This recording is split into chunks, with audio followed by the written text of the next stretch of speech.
26 ay ipagdiwang natin ang araw ng mga patay. Bakit kaya? Kasi naniniwala sila na pwede pang maipanalangin at maligtas at mahango sa purgatorio ang mga nangamatay na.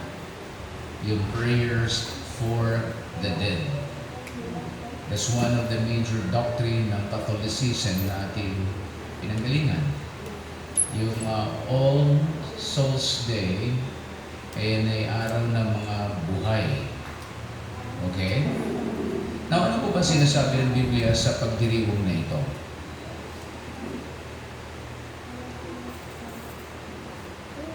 Ang ating po ipinagdiriwang mga kapatid ay kasalungat na kasalungat, araw ng mga patay, sa pagdiriwang ng pagano at ng sanlibutan sa turo ng Katolisismo.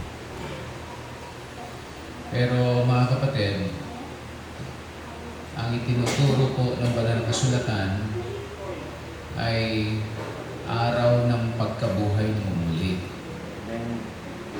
Kaya nga tayo ay sumampalataya sa Panginoong Kristo dahil ang ating tagapagligtas ay minisang namatay sa krus.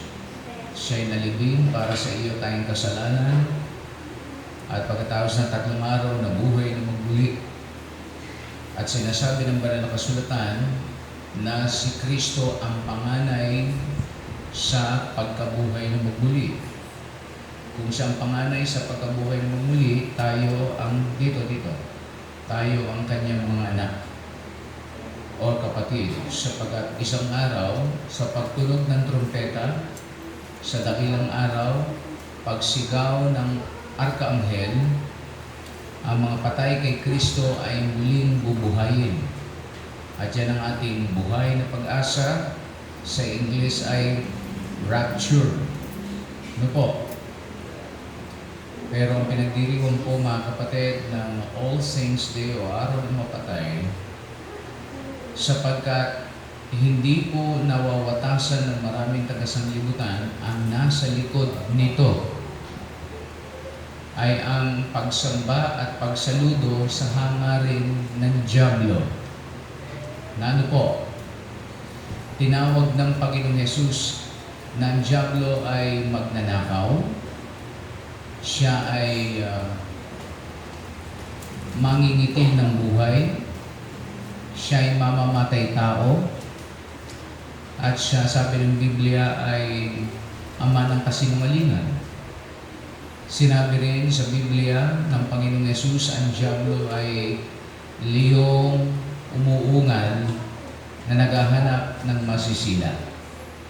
At ang isa pa pong description ng Biblia, ang Panginoong Hesus, ang dyablo po para sa ikaklaro, ay tinawag na anghel ng kamatayan. The angel of death. Sapagkat Jesus exposed already that the very intention of the devil is to steal, to kill, and to destroy. Patayin tayo, nakawin tayo, puksain tayo, wasakin tayo. That is the only goal of the devil sa human life. Pero ang goal ng Panginoong Hesus, sabi niya, ako'y naparito upang magdala ng buhay, at ang buhay na nais niyang ipagkaloob ay buhay na masagana.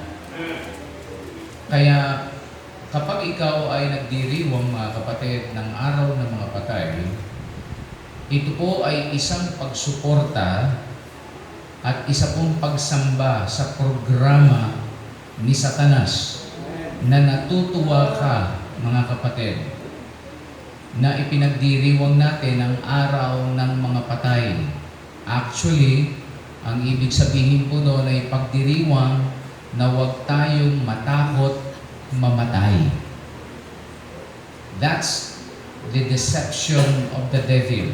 It's a promotion that a man is no fear. Nakikita niyo yung itim na t-shirts?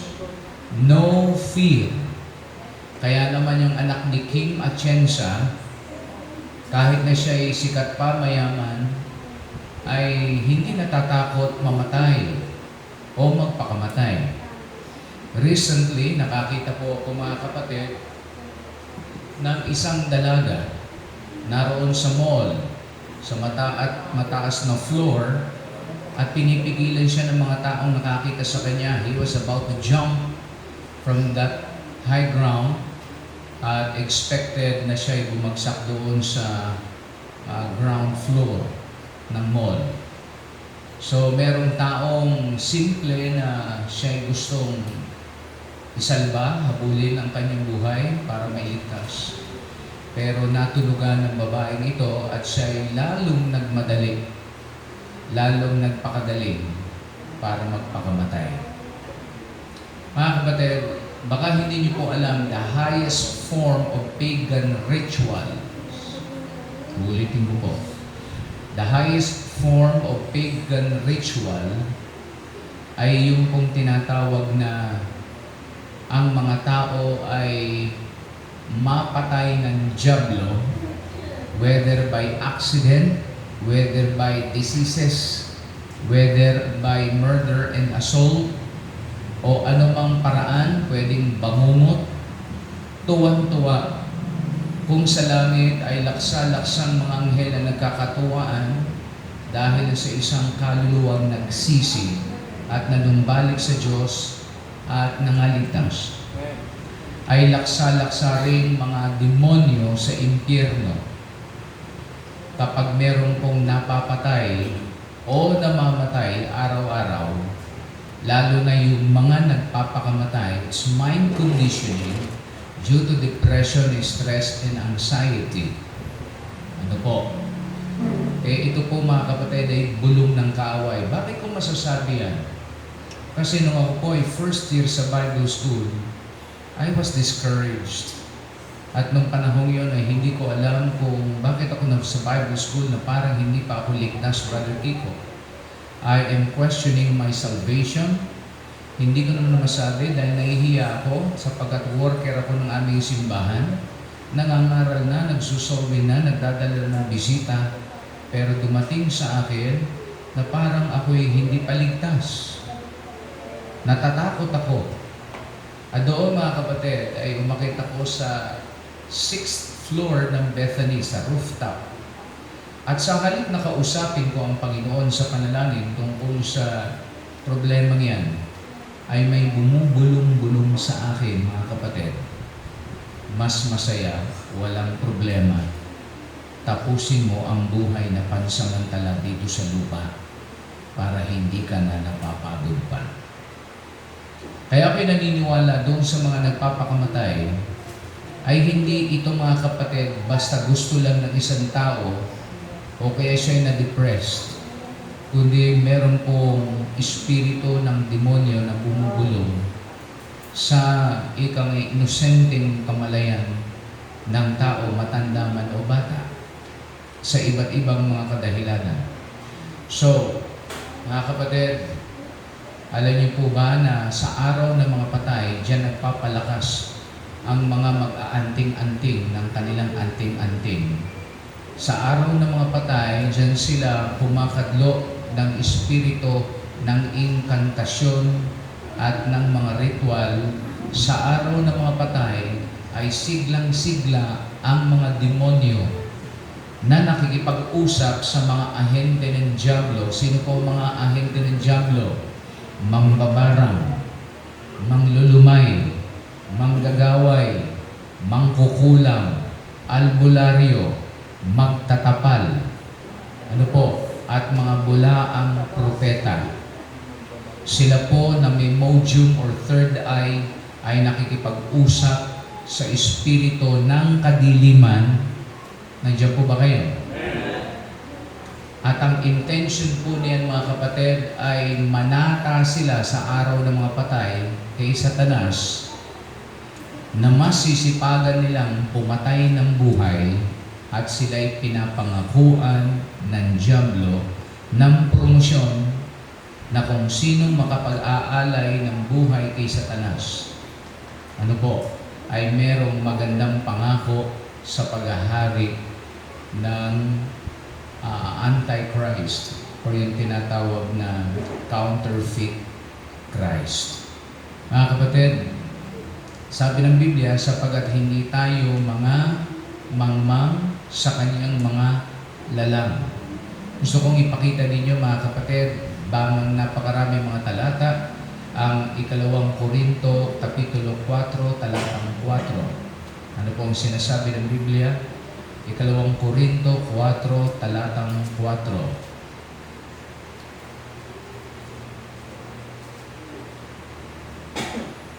Basahin natin sa English, then sa Tagalog. Ready, begin. In whom, small letter, G, go.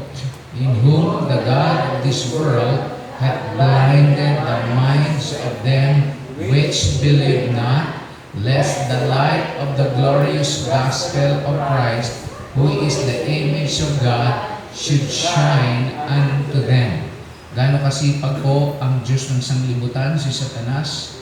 Siya po'y araw-araw napakasipag at lagi niyang nilalagyan ng talukap or tabing o pambubulag ang mga mata ng pangunawa ng tao dahil ang hangad niya mga kapatid ay manatiling mangmang, manatiling tanga, manatiling walang alam, manatiling walang kamalayan ang maraming mga tao sa pagkabulag para huwag maunawaan ang maluwalhating ebanghelyo ni Kristo. At sino siya?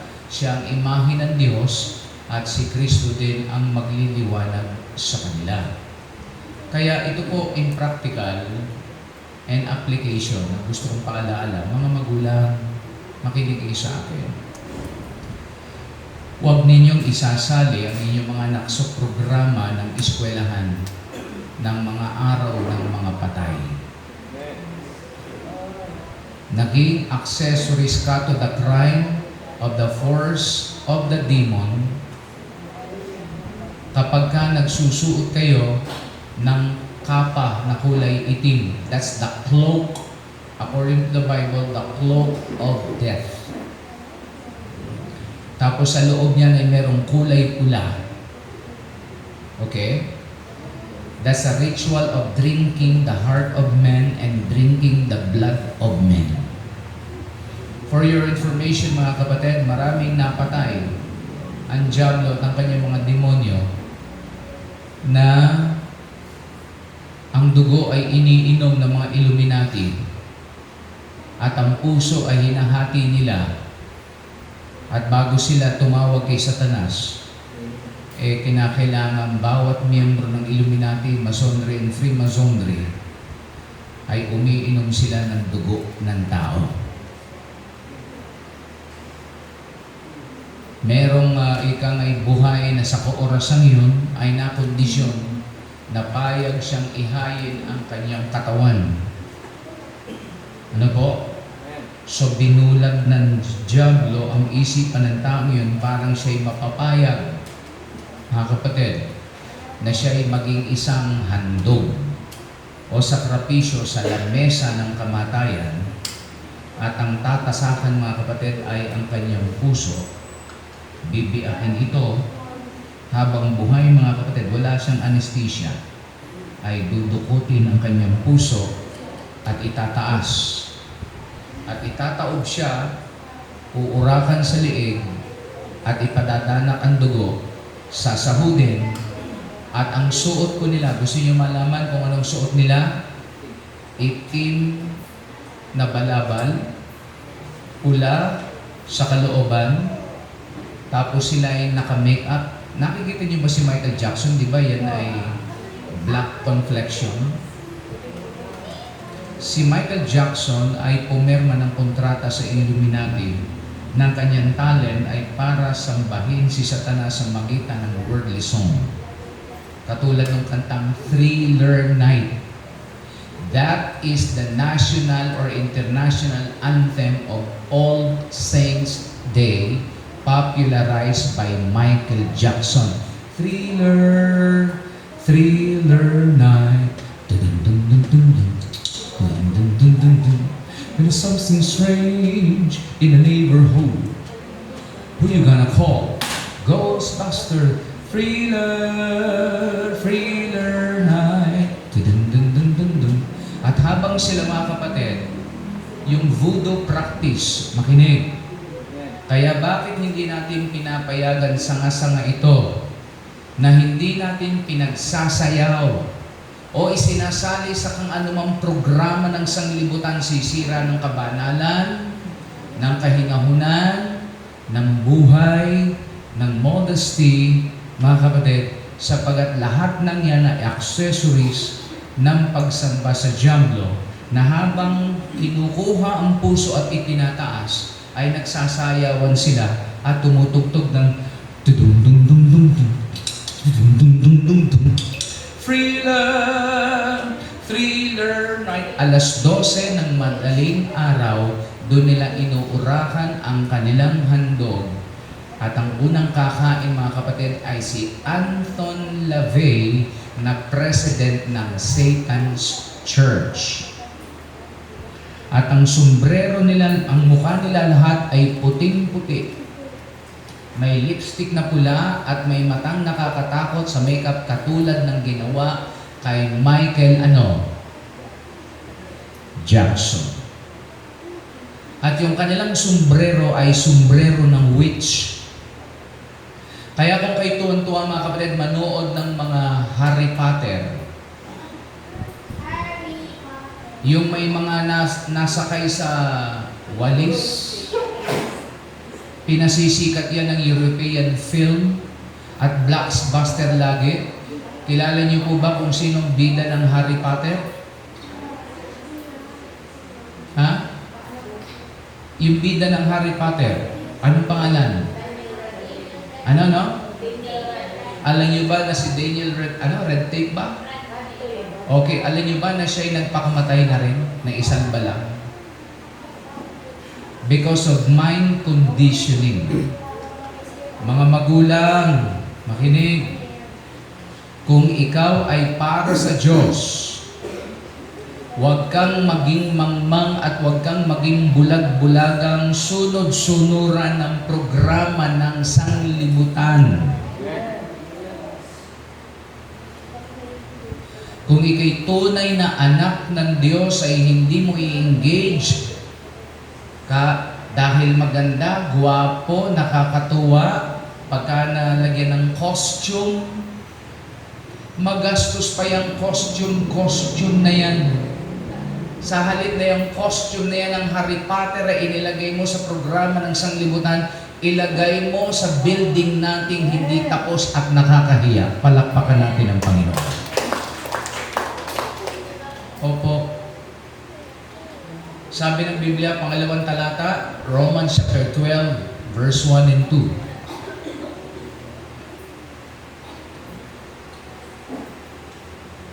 Basa.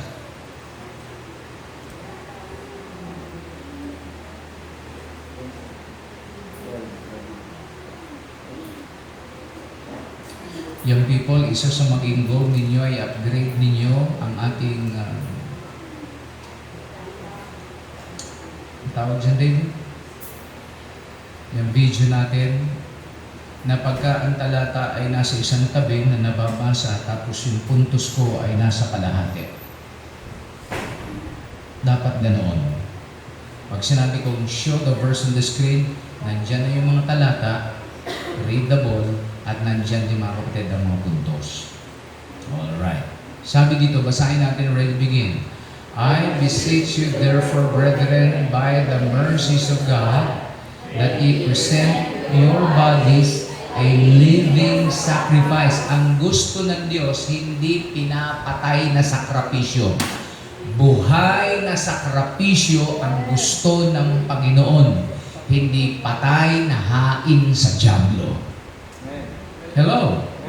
Ulitin natin. I beseech you, therefore, brethren, by the mercies of God, that ye present your bodies a living sacrifice, holy. Yung isinasakripisyo po, babae at lalaki, hubot-hubad.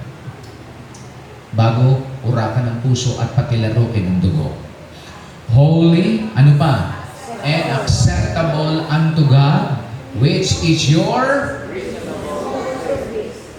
Mga kapatid, you have logic. Tama. You have analytical thinking. You have rational to arrive right decision. You have reasonable understanding. Saan makakita ang simbahan, mga kapatid, na